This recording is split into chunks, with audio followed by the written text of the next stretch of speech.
does that mean people were getting negative results who were actually positive and there was no way to notify them that they had the wrong result? Yeah. Absolutely. It's tragic. Several new whistleblowers coming forward after seeing our reports about what's going on inside the state's new billion-dollar COVID testing lab. CBS 13 investigative reporter Julie Watts reveals the new allegations, including concerns about compromised COVID results. What was your reaction when you saw our story? I wasn't surprised. I was just relieved. Well, I still think that there's more shocking things that are going on. We've heard from a steady stream of new whistleblowers confirming our reports about what's happening inside your state lab. They're jeopardizing people's life. From unlicensed lab techs watching videos and literally sleeping on the job. When's the last time you saw someone sleeping? Last week. To quality control reports describing incidents of contamination, swap samples, and repeated testing errors. Samples would go missing or they would be switched. And evidence of unsupervised staff processing patient samples before completing required training or getting signed off for competency. It is true that unlicensed, unsigned off people were operating instruments. The staff are very untrained and unsupervised. It's still just as disorganized as it was 3 months ago when I first started. Most, like these whistleblowers, still want to remain anonymous. I just don't want to get blacklisted. But after Dr. Manaz Salam saw our story, the former laboratory manager came forward unafraid to show her face. They really want public to know that this lab should not continue operating like this. The whistleblowers say they're coming to us after repeated complaints to management were ignored. Yeah, I complained to management and I got 0 emails back. I've never received an email back from HR. Nobody listens to anybody in the laboratory. In this email from January, an employee was reprimanded by management for sharing concerns in a group email.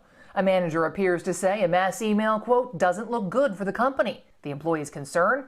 That she and her team don't feel comfortable releasing results with quality control failures. Is it normal to release results if the quality control fails? No, you can't use those results. This is absolutely against any laboratory procedure.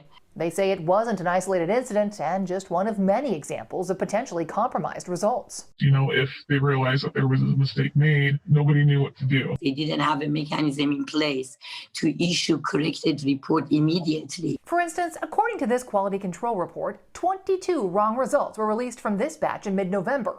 But it says there was no process for correcting the results. Records indicate it took 7 days to even contact the company that releases results with a due date to establish a process 20 days after the wrong results were released. So does that mean people were getting negative results who were actually positive and there was no way to notify them that they had the wrong result? Yeah. Absolutely. And not only that, but it repeatedly happened. Why would it take so long? It's tragic. Despite the delay, the state says this demonstrates that the quality improvement process worked.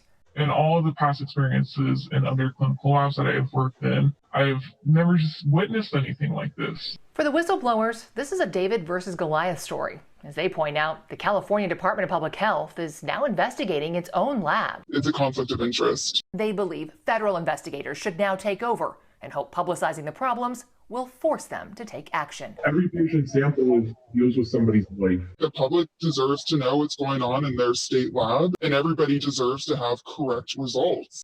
The California Department of Public Health says at the request of the state, PerkinElmer is now going through a third-party accreditation process. For the state's full response and more whistleblower allegations, head to our website, cbs13.com.